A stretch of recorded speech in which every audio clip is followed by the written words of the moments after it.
Bonjour à tous, bienvenue au tutoriel sur comment obtenir le mode Easy Villagers. Easy Villagers est un mode Minecraft qui simplifie la gestion des villageois et tout ce qui concerne les échanges, l'élevage, la guérison, la production de fer. Bref, tout ce qui touche aux interactions avec les villageois peut être fait de façon beaucoup plus simple, sans avoir besoin de construire un grand hall de commerce ou même pour déplacer des villageois. D'accord? Je peux ramasser un villageois et l'emporter sans faire la tâche ennuyeuse de prendre un bateau ou construire un chemin pour le déplacer. Alors, comment obtenir ce mode?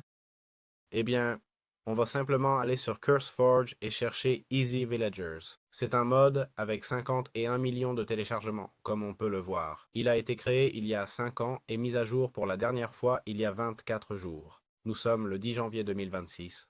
Et voilà, on va simplement aller dans Fichier, le mode créé par Henkelmax. On se rend sur Mod Loader, on sélectionne Forge ou NeoForge selon notre préférence. Et pour les versions, on cherche la 1.21, d'accord? Ou la version avec laquelle on joue. Dans mon cas, c'est celle-ci, mais chacun doit chercher la sienne. On clique sur les trois boutons, puis sur Obtenir le fichier. Ce fichier, on le sauvegarde avec Windows plus R, on va dans AppData, puis roaming.minecraft, et on l'enregistre dans le dossier mode. Si ce dossier n'existe pas, clic droit, Nouveau, et on crée le dossier mode sans problème. C'est aussi simple que ça. Très bien. Comment peut-on capturer et libérer des villageois avec Easy Villagers?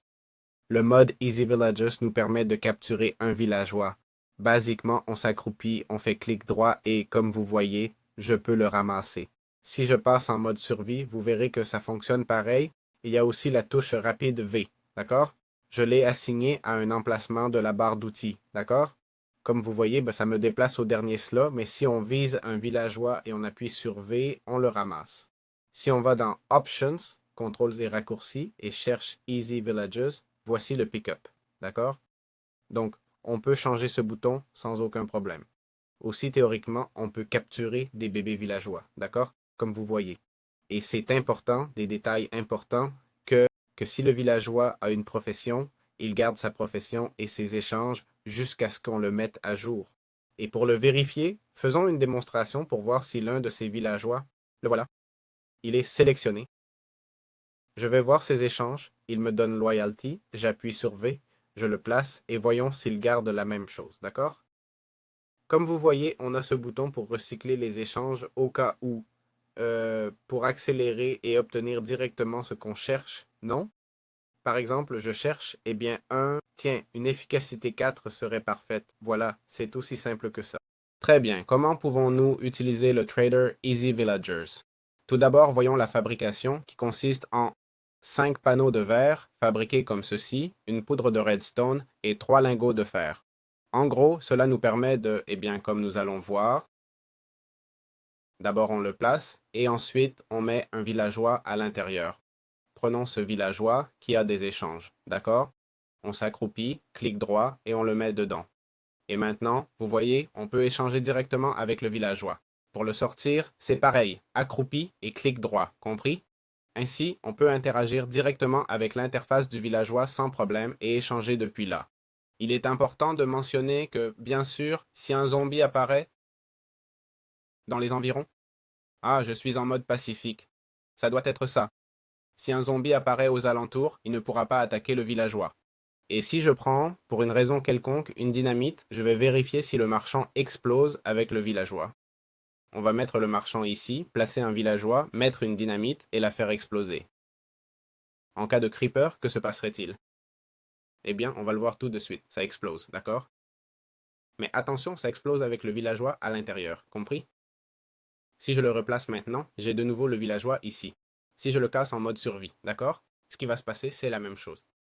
Il me donnera l'objet avec le villageois. Je vous conseille aussi de prendre le pupitre et de le placer, d'accord? Comme vous voyez, c'est un poste de travail. Je ne sais pas si on peut placer le lit. Non, c'est fait. On met simplement le pupitre pour qu'il prenne le métier. Si je mets un pupitre près de ce villageois, il prend le métier automatiquement. Vous voyez? Voilà, c'est aussi simple que ça. Très bien. Comment pouvons-nous cycler les métiers et réapprovisionner avec Easy Villagers? Easy Villagers ajoute des contrôles pour gérer les offres d'échange. C'est ce bouton ici, le bouton Cycle Trades. Ce bouton est ajouté par le mode lui-même et nous permet de changer ou cycler les échanges. Par exemple, ce bibliothécaire ne m'a rien donné d'intéressant. Je le changerai jusqu'à obtenir par exemple Thorns 3. On peut aussi appuyer sur C, d'accord? La touche C va produire le même effet. Il faut l'appuyer et chaque fois qu'on l'appuie, comme vous voyez, l'échange se fait pour moi. De cette façon, on facilite énormément la recherche des meilleurs échanges. Important, on peut cycler uniquement jusqu'au premier échange. Comme vous le savez, dans Minecraft, quand on fait le premier échange, déjà, le reste est fixé, d'accord? Les échanges sont verrouillés une fois qu'on échange avec le villageois. Et donc, de façon positive, tu fixes cet échange et tu ne perdras jamais ce livre, mais négativement, tu ne peux plus obtenir d'autres livres, du moins lors du premier échange avec le villageois, non? Tu peux en débloquer plus, mais c'est logique, non? De plus, théoriquement, le trader, cette boîte ici, permet aux villageois de se réapprovisionner même en dehors des heures normales de travail, d'accord? Au lieu d'horaire, il utilise un intervalle configurable dans le config. Je ne l'ai pas ici, mais si on était dans le config, on pourrait le voir. La valeur est d'environ 1 à 3 minutes, ce qui signifie qu'en cas de rupture de stock, il se réinitialiserait en 1 à 3 minutes. Et si on l'avait réglé plus bas, eh bien plus bas, donc c'est aussi simple que ça. Comment fonctionne l'autotrader? Voyons voir tout d'abord le crafting. Il se fabrique avec 5 vitres, un de redstone, 2 de fer et un lingot de netherite. Intéressant. Eh bien, l'autotrader est équivalent au trader automatique. Il fait des échanges de façon répétée pour moi, d'accord? Je pense que ce villageois n'a pas beaucoup d'intérêt, alors prenons-en un autre. Par exemple, prenons un clerc, d'accord? Il est très possible que cet échange de redstone nous intéresse, d'accord? J'ai eu plusieurs mondes de survie et obtenir de la redstone avec des émeraudes est vraiment un luxe intéressant. Donc, nous mettrions, comme vous voyez ici, l'entrée de ce qu'on veut échanger et ici sortirait le résultat. D'accord? Voici la question à 1 million. Peut-il interagir avec les hoppers? Essayons pour voir. Si je mets un hopper en dessous, il peut effectivement interagir. Et les émeraudes? Ils sont capables d'interagir avec les entrées et effectivement. OK, et maintenant, comme vous voyez, celui-ci se remplit et le villageois n'en peut plus, d'accord? Qu'est-ce que ça signifie? Eh bien, c'est pour ça qu'on a l'autotrader. Quand le villageois sera à nouveau disponible, il va échanger automatiquement et on n'aura pas à y aller manuellement chaque jour pour faire les échanges. Oui, je comprends, j'ai aussi eu un survival technique et, comme je dis, une partie de la magie des échanges, c'est de les faire soi-même, pour l'expérience, non? Et peut-être que c'est un petit détail qui manque ici, ou le plaisir d'échanger en masse. Je trouve que c'est très satisfaisant et assez amusant. C'est vrai que si tu le fais pendant des heures, ça peut devenir ennuyeux, mais il faut reconnaître que c'est beaucoup plus efficace et plutôt intéressant. En plus, on pourrait aussi mettre des tuyaux, d'accord? C'est-à-dire qu'il est compatible avec d'autres modes sans aucun problème. Et voilà, profiter de ce système. Évidemment, il faudrait faire quelque chose d'assez massif si on en avait besoin plus rapidement.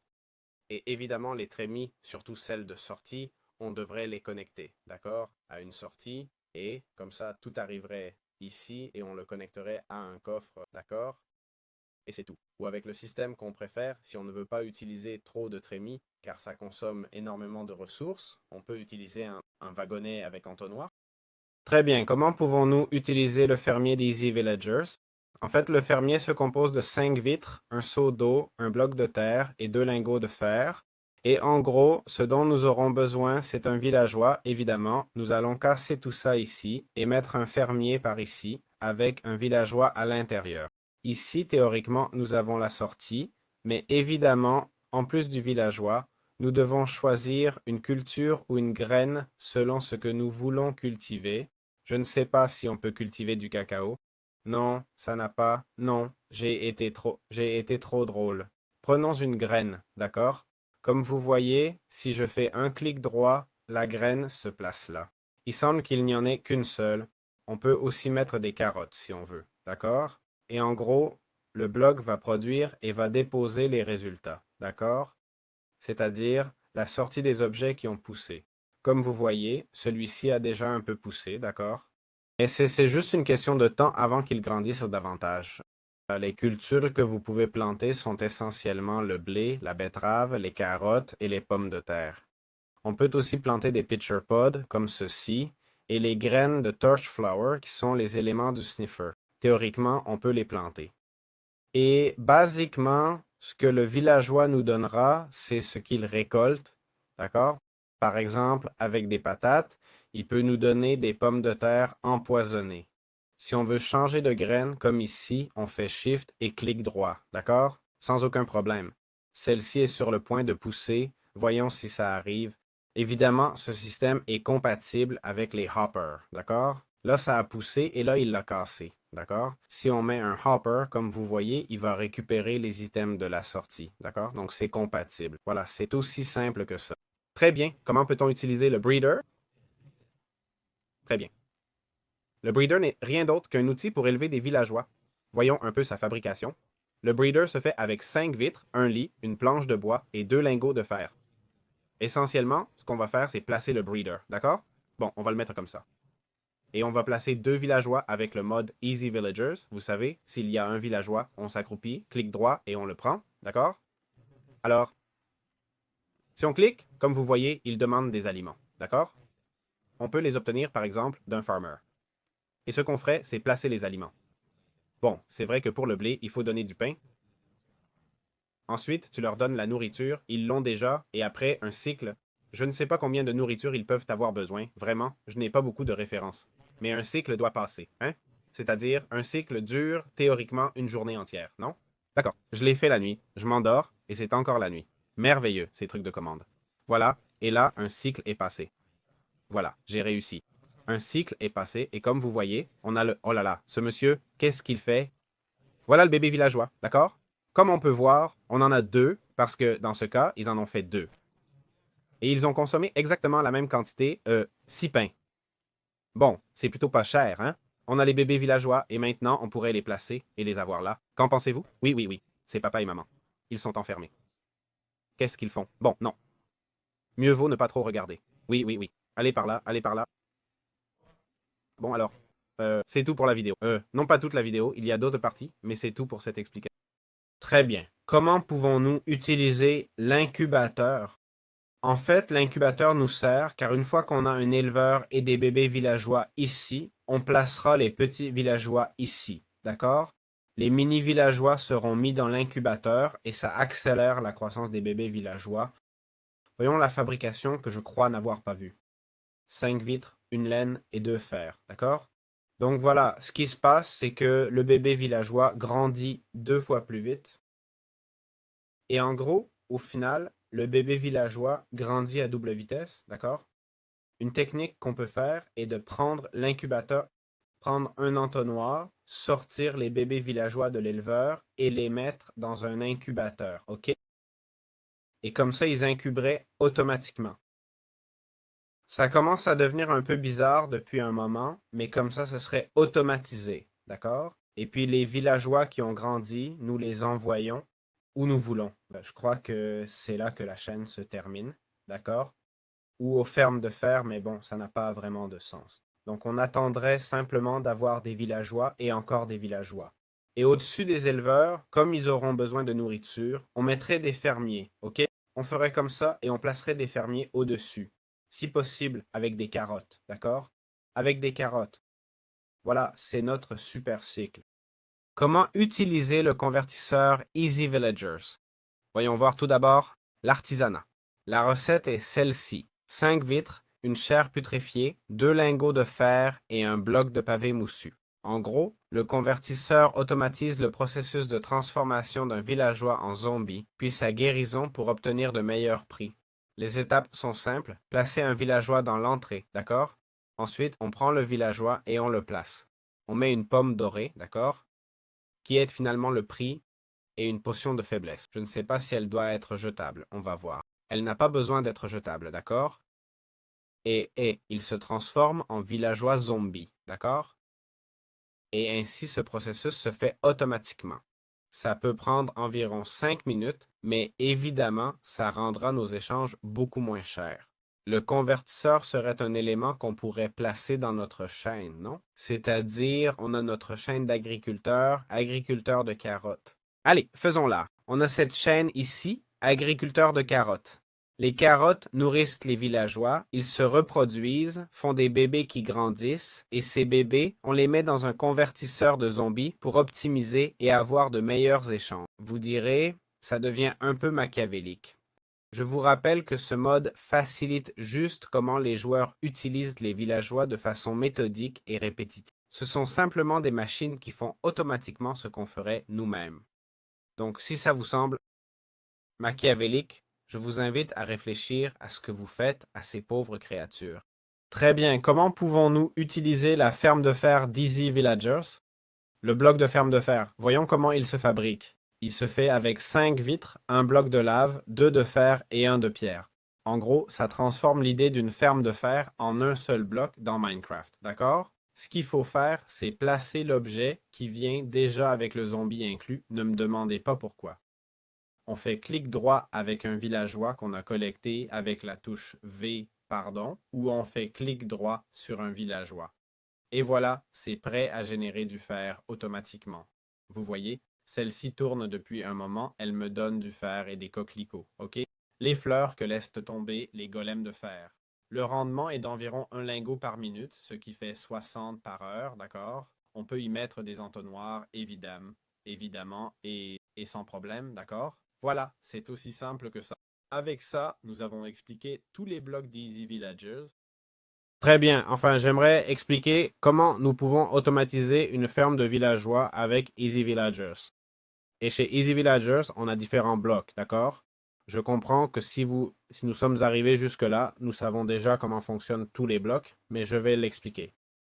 Il y en a un pour échanger, un autre pour auto-échanger, un pour farmer, c'est-à-dire pour cultiver avec les villageois, un autre pour les élever. Il y a l'incubateur qui fait grandir les villageois. On a le convertisseur qui optimise le commerce des villageois, d'accord? Vous me suivez, non? Bien, voici des petites choses qu'on pourrait faire. On pourrait prendre le farmer, d'accord? Comme je l'ai fait ici, des farmers qui cultivent des carottes. Et ces carottes vont ici en bas. Elles sont connectées aux breeders, d'accord? Ce sont ceux qui nourrissent ou élèvent les villageois, d'accord? Et ils utilisent ces mêmes carottes pour se reproduire et faire des bébés villageois. Comme vous pouvez le voir ici, l'entonnoir fait clairement office d'incubateur. Donc, nous devrions placer environ 3 incubateurs pour chaque éleveur. Et de ces incubateurs sortiraient les villageois adultes, d'accord? Dans ce cas, comme je le dis, ils ne sortent pas car ça prend du temps. Alors, on pourrait mettre plus que 3 incubateurs, 6 pour chaque éleveur, d'accord? Tranquillement. Et pour chaque éleveur, nous aurions probablement besoin de 2 fermiers. On place simplement les entonnoirs comme ça, on descend ça et c'est fait, d'accord? 2 fermiers très tranquilles et les incubateurs, c'est la même chose. C'est-à-dire que on prendrait les trémies, on les mettrait comme ça, d'accord? Tucu. Voyons, on prendrait ces trémies, on ferait comme ça et ça devrait fonctionner. Je vais le casser. Ça devrait bien fonctionner maintenant, d'accord? On placerait les incubateurs comme ça et tout devrait se remplir sans problème, d'accord? Je vais placer mes bébés villageois ici pour que vous puissiez voir comment ils se remplissent, d'accord? Ils vont se remplir ici, puis arriver là, d'accord? Et petit à petit, compris? C'est une façon assez basique de le faire. Ensuite, que pouvons-nous faire avec tant de villageois? Eh bien, on peut les envoyer, par exemple, au convertisseur. Au convertisseur où il faudrait mettre des pommes d'or, ce qui, enfin, avec l'autocrafter, on peut automatiser ça. Avec une ferme d'or et une ferme d'arbres, on peut obtenir des pommes et de l'or pour faire des pommes d'or, les placer manuellement et c'est tout. On n'aura pas besoin d'un énorme stock, d'accord? Pommes d'or. Et puis des potions de faiblesse. Comme ça, on place le villageois, d'accord? Si on fait un clic droit, on obtient de meilleurs échanges, d'accord? On fait ça plusieurs fois et on obtient des villageois parfaits, puis on les amène directement chez les marchands. Mais ce n'est pas ce qu'on veut, là. Nous voulons créer une immense ferme de fer. Eh bien, les incubateurs nous sont aussi utiles pour ça. Nous avons toutes ces fermes de fer. Je vais prendre un entonnoir. On a une base d'entonnoir, non? Qu'est-ce que j'en sais? Vous devez savoir que chaque ferme de fer nous donne environ 60 lingots par heure. D'accord? Donc, si on en a 9, on aura 540 par heure, compris? On va placer ici les fermes de fer, mais on réalise qu'il faut élever des villageois. Allons voir notre ferme de villageois, d'accord? nos éleveurs et voyons si quelqu'un, ou incubateur et tout, et voyons si certains ont grandi. Aucun n'a grandi, d'accord? Mais c'est juste une question d'attente. Ça prend vraiment du temps, hein? Je ne vais pas vous mentir. Ah, regardez, regardez, regardez. Ici, un a grandi. Parfait. Et de l'autre côté aussi. Non? Le voilà, d'accord? On prendrait nos petits villageois et hop, on les placerait pour qu'ils produisent du fer pour nous. Très simple, non? C'est comme ça qu'on peut automatiser tout ce processus. J'espère que ça vous a plu. On se voit dans les prochaines vidéos et ciao, ciao.